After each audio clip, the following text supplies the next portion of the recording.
안녕하세요. 사연을 시작하기에 앞서 구독과 좋아요 부탁드려요. 감사합니다. 사연 시작해 볼게요.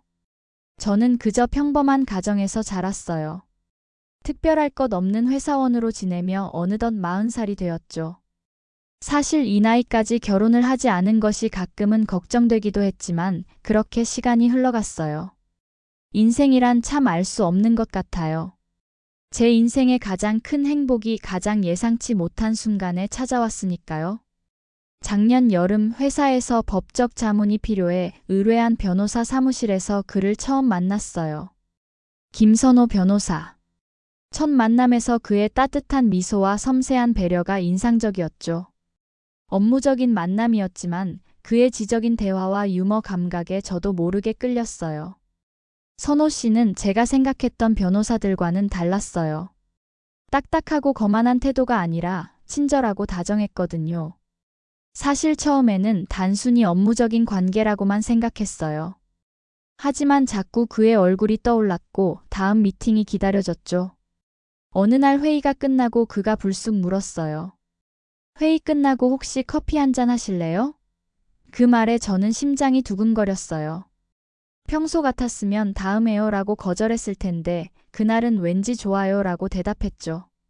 그렇게 우리의 인연은 시작되었어요. 처음엔 단순한 커피 한 잔으로 시작했지만 점차 저녁 식사로 주말 데이트로 이어졌죠. 그와 함께하는 시간이 늘어날수록 제 마음속에는 오랜만에 설렘이 가득했어요. 40대의 소녀처럼 설레는 마음이 부끄럽기도 했지만 행복했어요. 선호 씨는 항상 제가 사랑받고 있다고 느낄 수 있게 해줬어요. 서로 다른 환경에서 자랐지만 우리는 많은 것을 공유했고 자연스럽게 사랑에 빠져갔죠.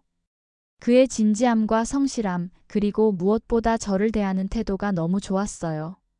바쁜 변호사 일정 속에서도 항상 저를 우선으로 생각해주는 모습에 더욱 그에게 마음이 갔어요. 그렇게 10개월 정도 행복한 시간을 보내던 어느 날 갑작스러운 메스꺼움과 몸살 기운을 느꼈어요. 처음엔 단순한 감기라고 생각했지만 혹시나 하는 생각에 병원을 찾았죠. 그리고 임신 8주차라는 의사의 말에 저는 그 자리에서 얼어붙었어요. 40의 나이에 예상치 못한 임신. 기쁨보다는 당황스러움이 먼저 밀려왔죠. 선호 씨에게 임신 소식을 어떻게 전해야 할지 고민했어요. 우리는 아직 결혼에 대해 구체적으로 이야기한 적이 없었으니까요. 그가 아이를 원할지, 저와의 미래를 진지하게 생각하고 있는지도 확신할 수 없었어요. 하루 종일 불안한 마음으로 시간을 보냈어요. 그날 저녁 떨리는 마음으로 선호 씨를 만났어요. 평소처럼 웃으며 제게 다가오는 그의 모습을 보니 더욱 긴장되었죠. 식사를 하는 내내 제 마음은 복잡했어요. 언제 어떻게 말을 꺼내야 할지 몰라 계속 망설였죠. 디저트를 먹을 때쯤 더 이상 미룰 수 없다고 생각했어요. 선호 씨, 할 말이 있어요. 사실, 제가 오늘 병원에 다녀왔는데 임신 8주라고 하네요. 말을 꺼내자마자 그의 표정이 굳어졌어요. 순간 가슴이 철렁 내려앉았죠. 하지만 그 다음 순간 그의 얼굴에 환한 미소가 번졌어요. 정말요? 은지 씨, 정말 임신한 거예요? 그리고는 갑자기 무릎을 꿇더니 주머니에서 작은 상자를 꺼냈어요. 사실 오늘 이걸 보여주려고 했는데 은지 씨가 더 놀라운 소식을 알려줬네요. 당신과 함께하는 매 순간이 행복해요. 우리 결혼해요. 당신과 우리 아이와 함께 평생을 살고 싶어요. 예상치 못한 청혼에 저는 울음이 터져나왔어요. 40의 나이에 찾아온 사랑과 새 생명. 너무 행복해서 눈물이 멈추지 않았죠. 네, 함께해요. 저도 선호 씨를 사랑해요. 그렇게 우리는 결혼을 준비하게 되었어요. 임신 소식에 제 부모님은 처음엔 놀라셨지만 선호 씨를 만나고 나서는 마음을 놓으셨죠. 하지만 선호 씨의 가족은 만나보지 못했어요. 그는 어머니와의 관계가 복잡하다며 제게 많은 이야기를 하지 않았거든요. 제가 어렸을 때 아버지가 재혼하시면서 어머니가 생겼어요. 그렇게 좋은 관계는 아니었어요. 그의 말투에서 어떤 아픔이 느껴졌어요. 더 이상 묻지 않았어요. 그가 준비되었을 때 이야기해주겠지 생각했으니까요. 그런데 예상치 못한 일이 벌어졌어요. 임신 12주 차에 접어들던 어느 날 낯선 번호로 전화가 왔죠. 김선호 엄마 되는 사람입니다. 내일 점심에 시간 되세요? 얼굴 좀 보고 싶네요. 통화 내내 그녀의 목소리에서는 어떤 불편함이 느껴졌어요. 마치 마지못해 전화한 것 같은 느낌이었죠. 순간 긴장되었지만 언젠가는 만나야 할 사람이라고 생각했어요. 다음 날 약속한 회사 앞 카페에 도착했을 때 화려하게 차려입은 60대 여성이 저를 기다리고 있었어요. 처음 봤을 때부터 그녀의 눈빛이 날카롭게 저를 훑는 게 느껴졌어요. 정은지 씨죠? 앉으세요. 그녀의 목소리는 얼음장처럼 차가웠어요. 억지로 끌어올린 미소가 오히려 더 섬뜩하게 느껴졌죠. 인사를 나누고 자리에 앉자마자 바로 본론으로 들어갔어요. 우리 아들이 당신과 결혼한다고 하더군요. 솔직히 말해서 마음에 안 들어요. 아니, 정확히 말하면 역겨워요. 40이나 된 노처녀가 내 아들을 꼬셨다니. 뭐 방법이 있었겠죠? 몸이라도 팔았나요? 그 말에 저는 충격을 받았어요. 예의 없는 말투에 당황했지만 침착하게 대응하려 노력했죠. 어머님, 저희는 서로 사랑해서 결혼하기로 한 겁니다. 그런 모욕적인 말씀은 삼가주셨으면 해요. 그러자 그녀는 코웃음을 치며 말했어요. 사랑? 웃기지 마세요. 내 아들이 당신같이 나이나 처먹은 여자를 왜 사랑해? 분명 뭔가 꿍꿍이가 있겠지. 우리 선호는 명문대 출신의 성공한 변호사야. 당신 같은 평범한 회사원과는 어울리지 않아.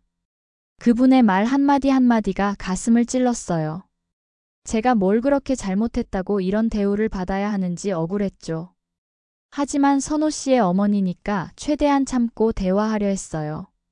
그때 그녀는 핸드백에서 봉투 하나를 꺼내 테이블 위에 탁 하고 던졌어요. 마치 쓰레기를 던지듯이요. 회사원 주제에 감히 변호사를 꼬셔? 이거 먹고 떨어져. 드라마에서나 볼 법한 장면이 실제로 펼쳐지고 있었어요. 순간 제 귀를 의심했죠. 이게 뭐죠? 떨리는 목소리로 물었어요. 열어봐. 당신 같은 것들은 이것만 보면 꼬리 내리고 사라지던데. 그녀의 얼굴에는 경멸스러운 미소가 어려 있었어요. 떨리는 손으로 봉투를 열었어요. 안에는 3천만 원이 들어 있었어요. 어머님, 이러지 마세요. 저는 돈을 원한 게 아니에요. 우리는 정말 사랑하고 있고 제 뱃속에는 선호 씨의 아이도 있어요. 그 말에 그녀의 눈이 커졌어요. 그리고는 갑자기 굵은 웃음을 터뜨리더군요. 아이, 그게 우리 아들 애라는 걸 어떻게 알아? 당신 나이에 갑자기 임신이라니 이상하지 않아? 어떤 놈이랑 굴러먹고 우리 아들한테 덮어씌우는 거 아냐? 회사원 주제에 감히 변호사를 꼬셔? 내 생각엔 당신이 인생 펴보려고 우리 아들을 노린 것 같은데? 어림도 없어. 눈물이 차올랐지만 참았어요. 저는 선호 씨의 직업이나 돈 때문에 사랑하게 된 게 아니에요. 우리의 관계를 더럽히지 마세요. 그녀는 냉소적인 미소를 지으며 말했어요. 천박한 게 내 아들을 유혹해서 임신까지 했다니 참 가관이군. 이 돈 받고 사라져. 애를 지우든 말든 그건 내 맘대로 해. 당신 같은 여자 며느리로 받아들일 생각 없으니까. 너무 심한 말에 눈물이 왈칵 쏟아질 뻔했어요. 그런데 그 순간 익숙한 목소리가 들렸어요. 지금 뭐 하는 짓이에요? 선호 씨였어요. 오늘 일 때문에 회사 근처에 올 일이 있었다고 하더니. 그런데 이런 상황을 마주하게 될 줄은 몰랐을 거예요. 그의 얼굴은 분노로 일그러져 있었어요. 아, 선호야. 오해하지 마. 엄마는 그저. 그 말에 선호 씨의 얼굴이 더욱 일그러졌어요. 계모 주제에 이제 와서 엄마 노릇이세요? 꺼지세요. 당장 내 눈앞에서 사라져. 그 말에 그의 어머니는 얼굴이 하얗게 질렸어요. 계모라는 단어가 머릿속을 맴돌았어요. 선호야, 그런 말을 하면 어떡해? 엄마가 널 얼마나 사랑했는데? 그녀의 목소리는 떨리고 있었어요. 연기인지 진심인지 알 수 없었죠. 사랑? 제가 어릴 때 그 사랑은 어디 있었어요? 아버지가 돌아가시고 나서는 저를 집에서 내쫓으려고 했잖아요. 그때는 제가 변호사가 될 줄 몰랐으니까요. 이제 와서 갑자기 아들 걱정하는 척하지 마세요. 선호 씨가 이렇게 분노하는 모습은 처음 봤어요. 늘 침착하고 부드러운 그였는데 지금은 완전히 다른 사람 같았죠. 그만큼 깊은 상처가 있었던 거겠죠. 당신이 아버지 재산 노리고 접근한 거 다 알아요. 아버지 돌아가시자마자 재산 다 가로챘잖아요. 근데 이제 와서 엄마 노릇이에요? 웃기지 마세요. 선호 씨는 계속해서 참았던 분노를 쏟아냈어요. 그는 제 손을 잡고 일어섰어요. 은지 씨, 가요. 이 사람과 더 이상 대화할 필요 없어요. 그리고는 그의 어머니를 향해 마지막 말을 남겼어요. 다시는 우리 앞에 나타나지 마세요. 은지 씨는 제가 사랑하는 사람이고 우리는 곧 가족이 될 거예요. 당신이 인정하든 말든 상관없어요. 당신은 제 어머니가 아니에요.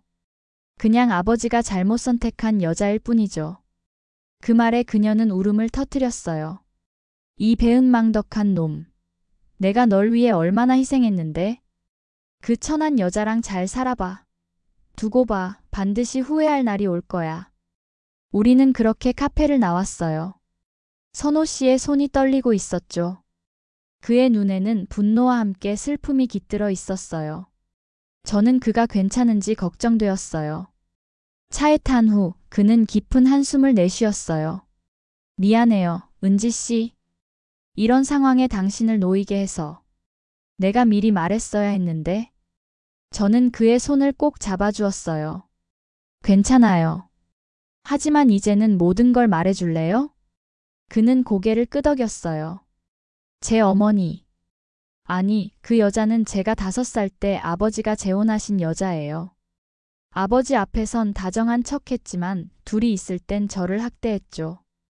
게다가 아버지가 돌아가신 후에는 본색을 드러냈어요. 선호 씨의 목소리에서 오랜 상처가 느껴졌어요. 그는 계속 이야기했어요.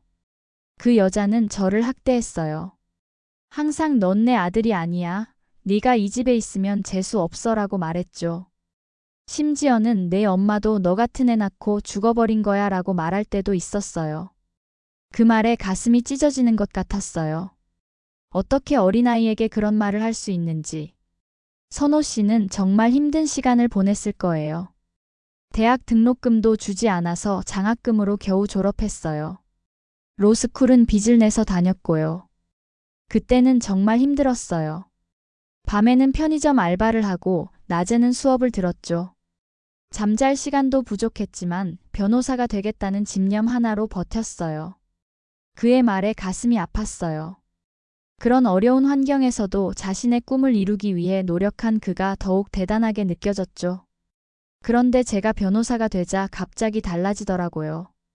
아들 자랑하고 다니고 마치 자기가 저를 키워낸 것처럼 행동하고 정말 역겨웠어요. 심지어 자기 지인들 소개한다며 맞선도 보라고 하고 그래서 연락을 끊었는데 어떻게 당신에 대해 알게 된 건지 저는 그를 꼭 안아주었어요. 더 이상의 설명은 필요 없었죠. 선호 씨, 괜찮아요. 우린 앞으로 우리 둘의 가족을 만들어갈 거예요. 당신이 겪은 상처를 이해해요. 그리고 당신의 선택을 존중해요. 그렇게 우리는 그날의 일을 뒤로하고 결혼 준비를 계속했어요.